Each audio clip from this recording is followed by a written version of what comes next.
Hey, art students, welcome back to another episode of Art with Mr. Polinsky. I believe it's episode 8. I hope you're doing well at home. Today, we are just going to talk about jump cuts. Yeah, what's a jump cut? I was just going to explain what jump cuts are. My uncle's name is Jump Cut. I don't think your uncle is actually named that. You don't care what I think. Whoa! Hey! Whoa! Whoa! Whoa! Hey! Come on! Whoa!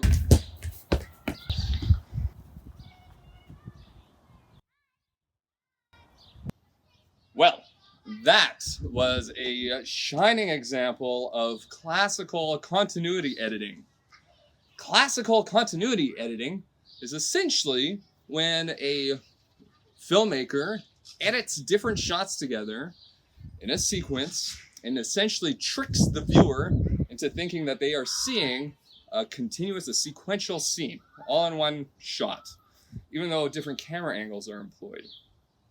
A jump cut is almost contrary to that, in that very little changes between the camera angles. In fact, it's when it's within 30 degrees of the subject matter, like this.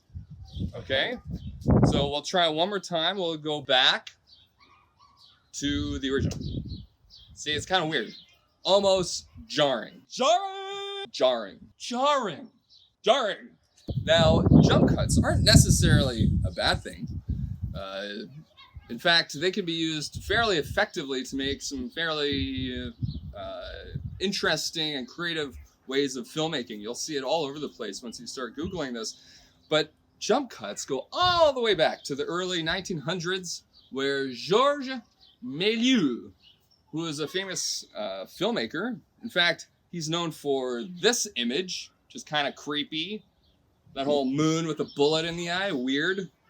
But if you've ever seen the movie Hugo, which I highly recommend, it is a story about his life and how he was really, really creative in creating some really neat movies. And he was a pioneer when it came to special effects. And so he used jump cuts all the time to create some really neat things in his videos. Jump cuts now, in our current day, are used a lot, especially for documentaries. Jump cuts are used for dream sequences to show jumps in time. But again, it can be quite jarring, and so it's for that effect. Now, I was thinking about this all day, and I kid you not, I was actually thinking about this all day.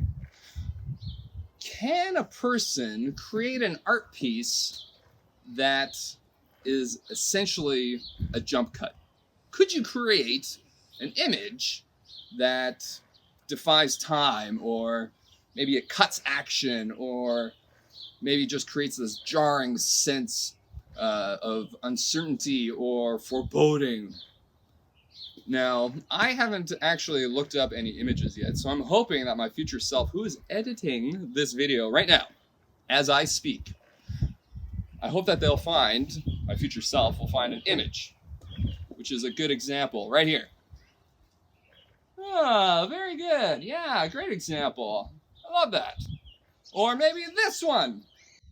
Or maybe this one. This one. This one. This one. This one. Oh, I see. Yeah, that's totally like a jump cut. Weird. All right. So your challenge as one of my art students is to, can you create an image that is a jump cut?